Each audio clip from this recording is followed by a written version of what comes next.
नमस्कार दोस्तों, book nexus में आपका बहुत बहुत स्वागत है।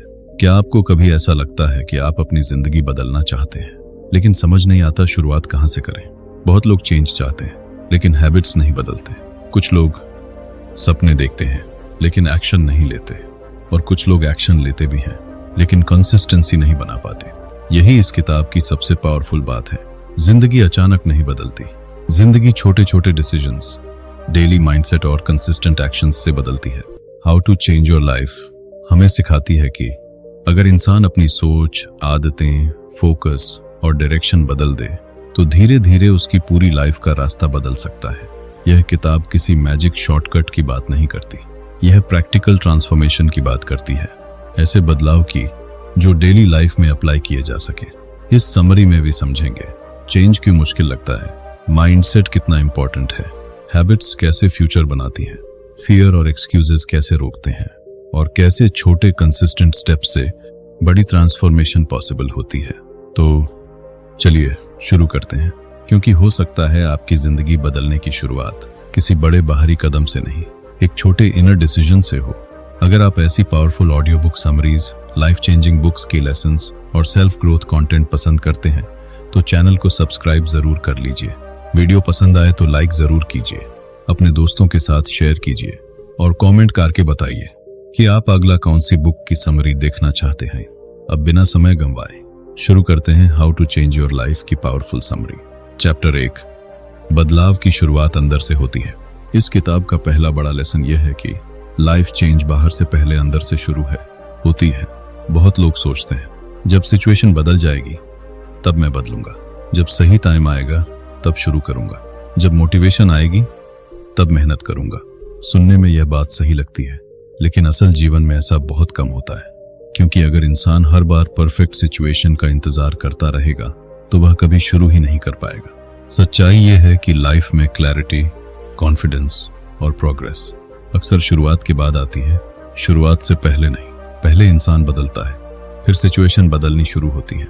अगर आपके थॉट्स वही हैं, बिलीफ्स वही हैं, रिएक्शंस वही हैं और हैबिट्स वही हैं, तो रिजल्ट भी अक्सर वही रहेंगे। यही वजह है कि बहुत लोग शहर बदल लेते हैं, जॉब बदल लेते हैं, लॉग बदल लेते हैं, लेकिन उनकी लाइफ में डीप चेंज फिर भी नहीं आता, क्योंकि आउटर सेटिंग बदलने के बाद भी उनकी इनर थिंकिंग वही रहती है। इसलिए चेंज की शुरुआत एनवायरनमेंट से नहीं, माइंडसेट से होती है। जब इंसान ये मानना शुरू करता है कि मैं बदल सकता हूं, मैं सीख सकता हूं, मैं अपनी करंट कंडीशन से बेटर बन सकता हूं, तभी ट्रांसफॉर्मेशन पॉसिबल होती है। यहाँ एक बहुत इंपॉर्टेंट बात समझनी होगी। माइंडसेट का मतलब सिर्फ पॉजिटिव सोच लेना नहीं है। माइंडसेट का मतलब है आप खुद को कैसे देखते हैं, प्रॉब्लम्स को कैसे इंटरप्रेट करते हैं और फेलियर के बाद खुद से क्या कहते हैं। अगर हर चैलेंज के बाद आप खुद से कहते हैं मैं केपेबल नहीं हूं, तो आप धीरे धीरे खुद को कमजोर बनाते जाते हैं। लेकिन अगर आप कहते हैं यह मुश्किल है लेकिन मैं सीख सकता हूं, तो वही थॉट आपको आगे बढ़ने की जगह देता है। इस चैप्टर का सबसे बड़ा मैसेज ये है कि आप अपनी जिंदगी के सिर्फ स्पेक्टेटर नहीं हैं, आप क्रिएटर भी बन सकते हैं। लेकिन क्रिएटर बनने के लिए ब्लेम छोड़ना होगा और रिस्पॉन्सिबिलिटी लेनी होगी, क्योंकि जब तक इंसान हर प्रॉब्लम के लिए सिर्फ टाइम, लोग, लक या सिचुएशन को ब्लेम करता रहेगा, तब तक असली चेंज शुरू नहीं होगा। रिस्पॉन्सिबिलिटी लेने का मतलब यह नहीं है कि लाइफ की हर मुश्किल आपकी गलती है। इसका मतलब सिर्फ इतना है कि अब आगे की डायरेक्शन आपकी रिस्पॉन्सिबिलिटी है, और यही पॉइंट लाइफ बदलने की रियल शुरुआत बनता है। Retention line. और यहीं से किताब हमें एक और इम्पॉर्टेंट बात की तरफ ले जाती है। सिर्फ बदलना चाहना काफी नहीं है, यह भी क्लियर होना चाहिए कि बदलना क्या है। इस चैप्टर का सार, बदलाव की शुरुआत बाहर नहीं, आपकी सोच और सेल्फ बिलीफ से होती है। चैप्टर 2, क्लियर डायरेक्शन के बिना चेंज अधूरा है। सिर्फ यह चाहना कि मुझे लाइफ बदलनी है काफी नहीं होता। सबसे फर्स्ट ये क्लियर होना चाहिए कि आप क्या बदलना चाहते हैं और क्यों बदलना चाहते हैं। कई लोग वेग गोल्स के साथ चलते हैं, जैसे मुझे सक्सेसफुल बनना है, मुझे बेटर लाइफ चाहिए, मुझे खुश रहना है। यह बातें सुनने में अच्छी लगती हैं, लेकिन प्रॉब्लम यह है कि ये गोल्स इतने ब्रॉड होते हैं कि माइंड को समझ ही नहीं आता एक्चुअल एक्शन क्या लेना है। लेकिन प्रॉब्लम यह है कि अनक्लियर गोल्स अनक्लियर एक्शन पैदा करते हैं। अगर आपको पता ही नहीं कि जाना कहाँ है, तो प्रोग्रेस मेजर कैसे होगी। अगर आप सिर्फ यह कहते हैं मुझे फिट होना है, तो हो सकता है आप कुछ दिन मोटिवेट रहें, फिर पुरानी रूटीन में लौट जाएं। लेकिन अगर आप कहते हैं मुझे अगले 30 दिनों तक रोज 20 मिनट वॉक करनी है, तो आपका गोल मेजरेबल बन जाता है। इसलिए किताब कहती है कि डायरेक्शन क्लैरिटी से आती है। आपको खुद से पूछना होगा, मैं अपनी हेल्थ में क्या बदलना चाहता हूँ, मैं अपनी इनकम में क्या बदलना चाहता हूँ, मैं अपने माइंडसेट में क्या बदलना चाहता हूँ, मैं किन हॉबी डस से बाहर निकलना चाहता हूँ, और एक और सवाल, मैं यह बदलाव क्यों चाहता हूँ। क्योंकि वाई जितना स्ट्रांग होगा, कंसिस्टेंसी उतनी आसान होगी। जब गोल क्लियर होता है तो माइंड भी फोकस्ड होता है, और जब फोकस आता है तो डिस्ट्रैक्शंस की पावर कम होने लगती है। यही वजह है कि सक्सेसफुल लोग सिर्फ मेहनत नहीं करते, वे क्लियर डायरेक्शन के साथ मेहनत करते हैं। वे जानते हैं कि उन्हें किस दिशा में ग्रो करना है, किस स्किल पर काम करना है, किस वीकनेस को इंप्रूव करना है, और किन चीजों को इग्नोर करना है। क्लैरिटी एक तरह से मेंटल फिल्टर बन जाती है।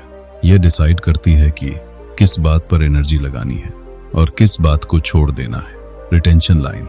लेकिन क्लैरिटी होने के बाद भी एक चैलेंज बाकी रहता है, क्योंकि गोल पता होना और रोज उसके लिए काम करना दो अलग बातें हैं। इस चैप्टर का लेसन है, चेंज चाहने से नहीं, क्लियर डायरेक्शन से शुरू होता है। चैप्टर 3, हैबिट्स ही आपकी जिंदगी बनाती हैं। किताब का एक सबसे प्रैक्टिकल लेसन यह है कि आपकी लाइफ आपके ओकेजनल एफर्ट से नहीं, बल्कि डेली हैबिट्स से बनती है। बहुत लोग एक दिन मोटिवेटेड होकर बहुत कुछ शुरू कर देते हैं। वे प्लान्स बनाते हैं, रूटीन्स लिखते हैं, गोल सेट करते हैं और खुद से प्रॉमिस भी करते हैं कि अब लाइफ बदलनी ही है। लेकिन कुछ दिनों बाद वापस पुराने पैटर्न में लौट जाते हैं। क्यों? क्योंकि मोटिवेशन टेम्पररी होती है, लेकिन हैबिट परमानेंट सिस्टम बन सकती है। मोटिवेशन आपको शुरुआत दे सकती है, लेकिन हैबिट आपको कंटिन्यूटी देती है। अगर आप रोज थोड़ा थोड़ा पढ़ते हैं, रोज थोड़ा डिसिप्लिन रखते हैं, रोज थोड़ा फोकस इंप्रूव करते हैं, तो टाइम के साथ वही छोटी एक्शंस बड़े रिजल्ट्स देती हैं। और यही बात ऑपोजिट डायरेक्शन में भी ट्रू है। दूसरी तरफ रोज की छोटी लाज, इनस, छोटी डिले, छोटा एक्सक्यूज धीरे धीरे बड़ी प्रॉब्लम बन जाते हैं। एक दिन का प्रोक्रेस्टिनेशन छोटा लगता है, लेकिन जब वही पैटर्न हफ्तों और महीनों तक चलता है तो अपॉर्चुनिटी, कॉन्फिडेंस और सेल्फ ट्रस्ट तीनों कम होने लगते हैं। यानी फ्यूचर अचानक नहीं बनता, फ्यूचर हर दिन की रिपीटेड रूटीन से बनता है। आप आज जो कर रहे हैं वही कल आपकी आइडेंटिटी बनेगा। अगर आप डिसिप्लिन रिपीट करते हैं तो डिसिप्लिन्ड इंसान बनते हैं। अगर आप डिले रिपीट करते हैं तो प्रोक्रेस्टिनेशन आपकी आइडेंटिटी बन जाती है। यह चैप्टर हमें यह भी सिखाता है कि हैबिट सिर्फ टाइम मैनेजमेंट का इशू नहीं है, ये आइडेंटिटी मैनेजमेंट का इशू भी है। जब आप हर दिन एक हेल्दी चॉइस लेते हैं तो आप सिर्फ एक एक्शन नहीं कर रहे होते, आप खुद को यह प्रूव कर रहे होते हैं कि आप चेंज कर सकते हैं। और धीरे धीरे यही इंटरनल प्रूफ आपका सेल्फ कॉन्फिडेंस बढ़ाता है। Emotional transition.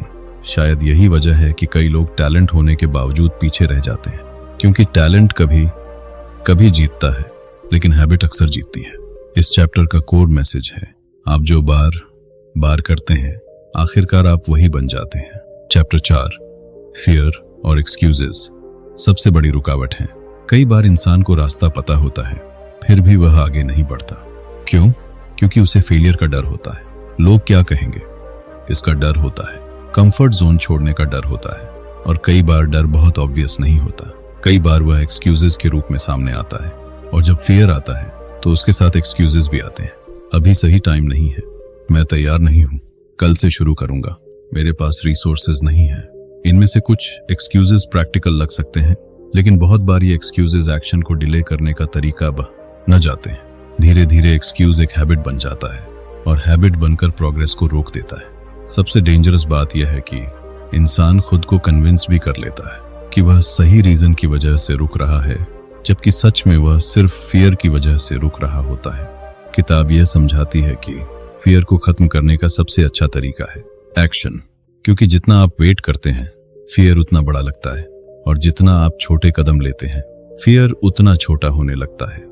जब आप पहला स्टेप लेते हैं तो आपका माइंड देखता है कि जिस चीज से आप डर रहे थे वह उतनी डेंजरस नहीं थी जितनी आपने इमेजिन की थी। इसीलिए करेज का मतलब फियर का कंप्लीटली खत्म हो जाना नहीं है। करेज का मतलब है फियर के बावजूद मूव करना। Retention line. और यहीं से किताब हमें अगली गहरी बात समझाती है, क्योंकि सिर्फ एक्शन लेना काफी नहीं, उसे लगातार जारी रखना भी उतना ही जरूरी है। इस चैप्टर का सार, परफेक्ट मोमेंट का इंतजार मत कीजिए, छोटे इम्परफेक्ट एक्शन से शुरुआत कीजिए। चैप्टर 5, कंसिस्टेंसी मोटिवेशन से ज्यादा पावरफुल है। बहुत लोग मोटिवेशन ढूंढते रहते हैं। उन्हें लगता है कि जिस दिन स्ट्रांग फीलिंग आएगी उस दिन वे फुल एनर्जी के साथ बदलना शुरू कर देंगे। लेकिन किताब का पॉइंट यह है कि मोटिवेशन यूजफुल है, पर लास्टिंग चेंज के लिए कंसिस्टेंसी ज्यादा जरूरी है, क्योंकि मोटिवेशन मूड पर डिपेंड करती है। आज है, कल नहीं है, लेकिन कंसिस्टेंसी एक डिसीजन है, एक सिस्टम है। जब इंसान यह तय कर लेता है कि चाहे मूड हो या ना हो, मैं रोज थोड़ा काम करूंगा, तभी रियल प्रोग्रेस शुरू होती है। यही वजह है कि छोटे डेली एफर्ट्स कभी कभी किए गए बड़े एफर्ट्स से ज्यादा पावरफुल होते हैं। एक दिन 5 घंटे काम करने से ज्यादा इंपॉर्टेंट है 30 दिन तक रोज 30 मिनट काम करना, क्योंकि कंसिस्टेंसी कंपाउंड इफेक्ट बनाती है। यह इफेक्ट शुरुआत में बहुत छोटा दिखता है। आपको लग सकता है कि इतना छोटा एफर्ट क्या डिफरेंस लाएगा, लेकिन हफ्तों और महीनों बाद वही छोटे एफर्ट्स एक बड़ा गैप बना देते हैं उन लोगों के बीच जो सिर्फ सोचते रहते हैं और जो थोड़ा थोड़ा करके आगे बढ़ते रहते हैं। कंसिस्टेंसी का एक और फायदा है, ये सेल्फ ट्रस्ट बनाती है।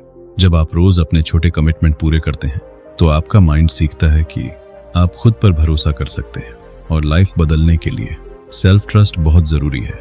इस चैप्टर का लेसन है, जो लोग कंटिन्यू करते रहते हैं आखिरकार वही आगे निकलते हैं। चैप्टर 6, सेल्फ डिसिप्लिन ही रियल फ्रीडम देती है। बहुत लोगों को डिसिप्लिन कठिन लगता है। उन्हें लगता है डिसिप्लिन प्रेशर है, रिस्ट्रिक्शन है, बर्डन है, लेकिन किताब का पॉइंट बिल्कुल ऑपोजिट है। असल फ्रीडम डिसिप्लिन से आती है, क्योंकि जब आपके पास सेल्फ डिसिप्लिन नहीं होता तब आप अपने मूड के गुलाम बन जाते हैं। कभी काम करेंगे, कभी नहीं करेंगे, कभी फोकस रहेगा, कभी नहीं रहेगा, कभी प्रॉमिस करेंगे और फिर खुद से ही तोड़ देंगे। लेकिन डिसिप्लिन आपको स्टेबल बनाता है, वह आपको अपने गोल्स के साथ जोड़े रखता है। सेल्फ डिसिप्लिन का मतलब खुद को पनिश करना नहीं है, इसका मतलब है अपने फ्यूचर को इंपॉर्टेंस देना। जब आप डिस्ट्रैक्शन के ऊपर फोकस चूज करते हैं, कंफर्ट के ऊपर ग्रोथ चूज करते हैं और एक्सक्यूजेस के ऊपर एक्शन चूज करते हैं, तभी सेल्फ डिसिप्लिन बनता है। धीरे धीरे यही डिसिप्लिन आपकी कॉन्फिडेंस भी बढ़ाता है, क्योंकि हर बार जब आप खुद से किया वादा निभाते हैं तो आपके अंदर सेल्फ रिस्पेक्ट बढ़ती है, और सेल्फ रिस्पेक्ट बढ़ने के बाद कई चीजें अपने आप बदलने लगती हैं। आप अपने टाइम को वेस्ट करना कम करते हैं, आप रैंडम डिस्ट्रैक्शंस को कम इंपॉर्टेंस देते हैं, आप अपने गोल्स को मजाक की तरह नहीं लेते। डिसिप्लिन आपको इंस्टेंट कंफर्ट से दूर ले जा सकता है, लेकिन लॉन्ग टर्म पीस और प्रोग्रेस के करीब लाता है। इमोशनल ट्रांजिशन, कई बार फ्रीडम का मतलब वह नहीं होता जो उस मोमेंट में अच्छा लगे। असल फ्रीडम वह होती है जो आपको बाद में रिग्रेट न दे। इस चैप्टर का लेसन है, डिसिप्लिन आपको बांधता नहीं, डिसिप्लिन आपको आपकी बेहतर लाइफ तक पहुंचाता है। Chapter 7, small steps big transformation. बहुत लोग लाइफ चेंज को बहुत बड़ा प्रोजेक्ट बना देते हैं।